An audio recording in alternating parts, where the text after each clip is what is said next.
नमस्कार साथियों।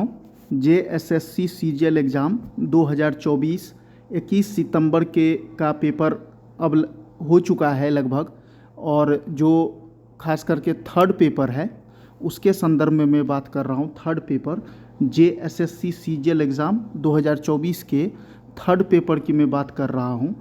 मित्रों, 21 सितंबर के थर्ड पेपर के GS समान अध्ययन के प्रश्नों का शुद्ध हल आप लोग देख लीजिए जल्दी जल्दी, बहुत समय नहीं लूँगा।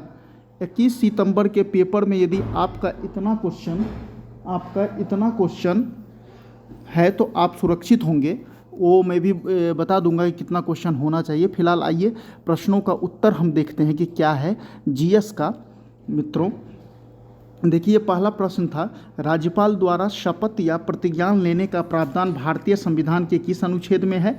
तो देखिए इसका उत्तर जो है ऑप्शन के अनुसार 159 होगा, अनुच्छेद 159 सी ऑप्शन होगा। दूसरा है 11वां मौलिक कर्तव्य किस संविधान संशोधन द्वारा जोड़ा गया? तो इसका उत्तर 42वां संविधान संशोधन होगा। इसका सही उत्तर 42वां संविधान संशोधन होगा। तीसरा प्रश्न है कि निम्नलिखित में से कौन सी समिति भारत में पंचायती राज संस्थाओं से संबंधित नहीं है? तो बलवंत राय है, अशोक मेहता भी है, थुंगन समिति भी है। इसका उत्तर राइट आंसर जो होगा ये सी ऑप्शन होगा। वाईके अलध समिति जो है यह पंचायती राज से नहीं जुड़ा हुआ है।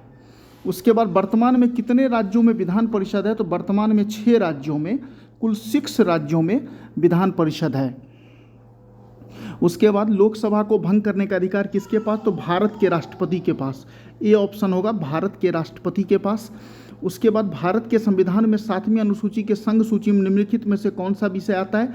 तो ए ऑप्शन ज़्यादा उचित है इसमें। ए ऑप्शन होगा, खानों और तेल क्षेत्रों में श्रम सुरक्षा का नियमन। 7वां प्रश्न, ग्लोबल इकोनॉमिक प्रोस्पेक्टस रिपोर्ट कौन प्रकाशित करता है? तो ये वर्ल्ड बैंक, विश्व बैंक जो है इसको प्रकाशित करता है। विश्व बैंक इसका सही उत्तर होगा। उसके बाद 8वां प्रश्न है, निम्नलिखित में से कौन सा देश काला सागर की सीमा से साझा नहीं करता? तो देखिए यूक्रेन करता है, रोमानिया, बुल्गारिया करता है, मालदोवा नहीं करता है। तो इसका सही उत्तर होगा मालदोवा। 9वां क्वेश्चन है, निम्नलिखित में से कौन सा सही मिलान नहीं है? तो हुमायूंनामा गुलबदन बेगम सही है, किताबुल रहला भी है, ये भी ठीक है। पातशाह नामा अब्दुल हमीद लाहौरी, ये भी सही है। किताबुल हिंद जो है ये अबुल फजल की नहीं है, इसलिए ऑप्शन डी सही है इसका। किताबुल हिंद जो है ये अबुल फजल की किताब नहीं है, ये ऑप्शन सही है इसमें। उसके बाद मित्रों, अनुव्रत की अवधारणा का समर्थन किसने किया है? तो जैन धर्म ने किया है। उसके बाद 11वें, प्राचीन स्थल को और पुरातात्विक खोज से मिलाना था। तो देखिए लोथल जो है गोदीवारा से संबंधित था, कालीबंगा जो है जूता हुआ खेत, धोलावीरा जो है और उसके बाद देखिए बनवाली टेराकोटा की हल की प्रकृति, और धोलावीरा जो है हड़प्पा के लिपि के 10 बड़े आकार के चिन्हों का एक शिलालेख। तो लोथल का 1, 1 का 2 देखिए, तो इसका उत्तर जो है यही होगा, लोथल गोदीवारा, कालीबंगा जूता हुआ खेत, धोलावीरा हड़प्पा लिपि के 10 बड़े आकार चिन्हों वाला एक शिलालेख, और बनवाली टेराकोटा हल की प्रकृति। तो यही इसका उत्तर होगा। अब जो अगला है, निम्नलिखित में से कौन सा शासक वंश और उनकी राजधानियों का सही मिलान नहीं है? तो देखिए इसमें यादव मथुरा, ये सही मिलान नहीं है, तो इसका सही उत्तर ये होगा सी ऑप्शन। निम्नलिखित में से कौन से नृत्य यूनेस्को की अमूर्त सांस्कृतिक विरासत सूची में शामिल नहीं है? तो इसका उत्तर थेय्यम होगा। इसका सही उत्तर थेय्यम होगा। कालबेलिया, मेदुती, छऊ, ये सब तो है। कश्मीर में कनिष्क के संरक्षण में चौथी बौद्ध संगीति हुई थी, उसके उपाध्यक्ष कौन थे? उपाध्यक्ष अश्वघोष था और अध्यक्ष वसुमित्र था। तो इसका सही ऑप्शन, जो ऑप्शन सही होगा वो अश्वघोष होगा। क्या होगा? अश्वघोष राइट आंसर होगा इसका। उसके बाद 6ठा के बाद 7वां है, भारत के संविधान सभा का गठन किसके तहत किया गया था? तो भारतीय संविधान सभा का गठन जो है ये कैबिनेट मिशन के अंतर्गत किया। किसके अंतर्गत? कैबिनेट मिशन की योजना के अंतर्गत। निम्नलिखित दोस्तों इसको शेयर कर दीजिएगा, इससे इस वीडियो को, और लाइक और शेयर भी कर दीजिएगा, और हो सके तो सब्सक्राइब भी कर दीजिएगा। मैं कट ऑफ भी आपको बताऊँगा, प्लीज़ इसको शेयर ज़रूर करिएगा, आप लोग शेयर कर दीजिएगा। आप लोगों से बस विनती अनुरोध है मित्रों, शेयर करिएगा, थोड़ा सा सब्सक्राइब और लाइक भी करिएगा मित्रों, बस अनुरोध है एक। आपको हम कटअप भी बताते, जो मेरा अनुमान है, जरूरी नहीं है कि मेरा अनुमान सही निकले, बट मेरा जो अनुमान है इस पेपर में ये भी मैं लास्ट में बता दूंगा। निम्नलिखित में से किस भारतीय शासक ने आधुनिक तर्ज पर विदेशों में दूतावास स्थापित किए? तो टीपू सुल्तान। इसका उत्तर क्या होगा? टीपू सुल्तान राइट आंसर है। इंडियन रिफॉर्म एसोसिएशन भारतीय सुधार संघ की स्थापना किसने की?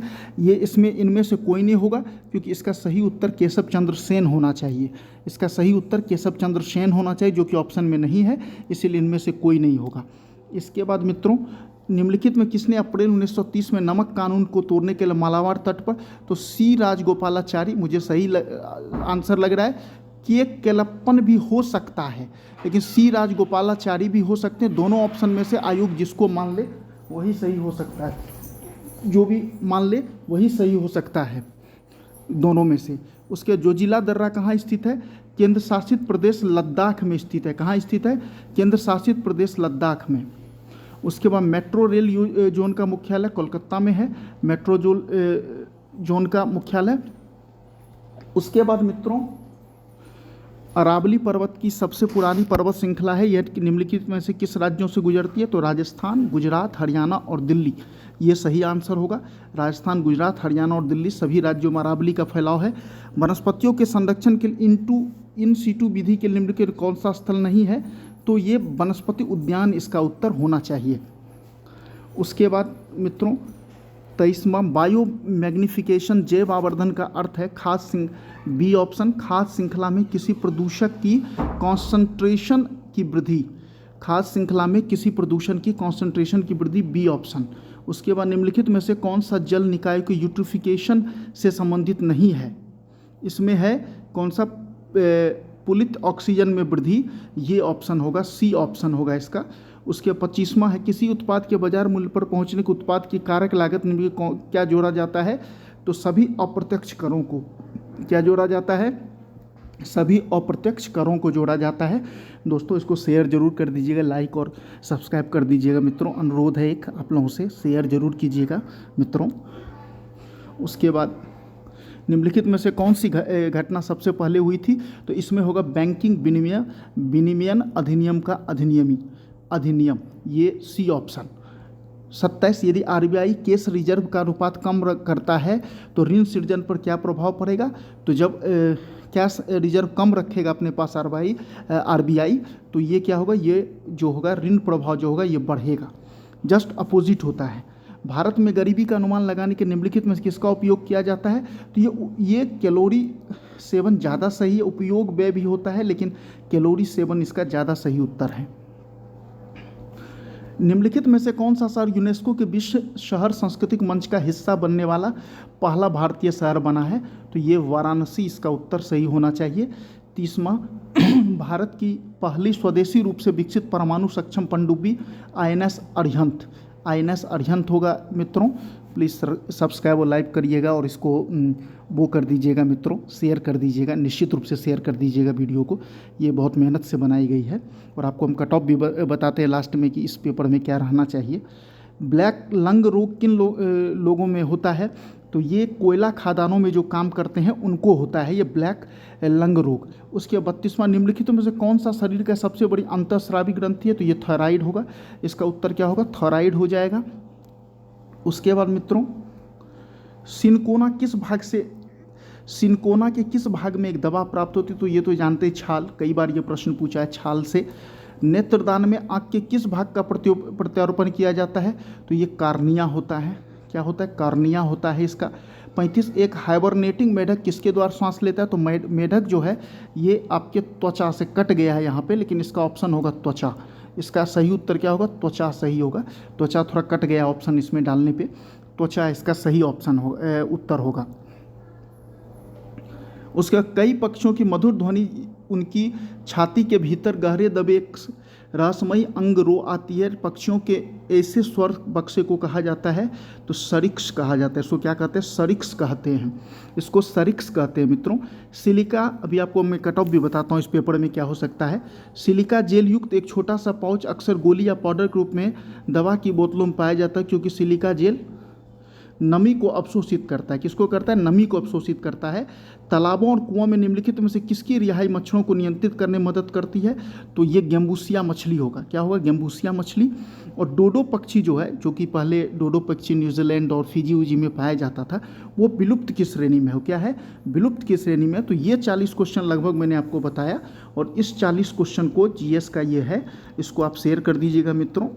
जीएस का पेपर को लाइक सब्सक्राइब भी कर दीजिएगा। और देखिए, कुल जो है इस पेपर में, मतलब थर्ड पेपर में, मेरे विचार से फ़िलहाल जितने लोगों से बात हुई है, जितना मैंने अनुमान लगाया 2-3 घंटे में, 4 घंटे में, कि मुझे लग रहा है कि ये 112 क्वेश्चन तक, 110 से 112 क्वेश्चन तक आपका एक अच्छा स्कोर माना जा सकता है। बाकी लोगों पे भी बातें चल रही हैं, हम सोच समझ रहे हैं कि क्या कट ऑफ जा सकता है, लेकिन अभी तक जो 200 लोगों से करीब बात हुई है, जो उसमें 110 से 112 एवरेज यही मिल रहा है मित्रों।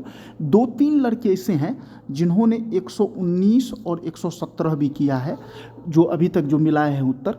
बाकी ज़्यादातर लोग 110, 112 है। तो 112 क्वेश्चन तक यदि है तो आप एक अच्छे स्कोर में हो। लैंग्वेज में यदि थोड़ा स्कोर कर लेंगे तो आप हो सकते हैं इन। मेरा मानना है कि 112 क्वेश्चन तक, 110-12 क्वेश्चन यदि आप कर रहे हैं तो आप एक ठीक ठाक स्थिति में, पेपर उतना आसान नहीं था मित्रों। बाकी करने वाले कुछ ही लोग हैं, 200 में से 5 लोग होंगे जो 119-20 किए हैं। धन्यवाद मित्रों।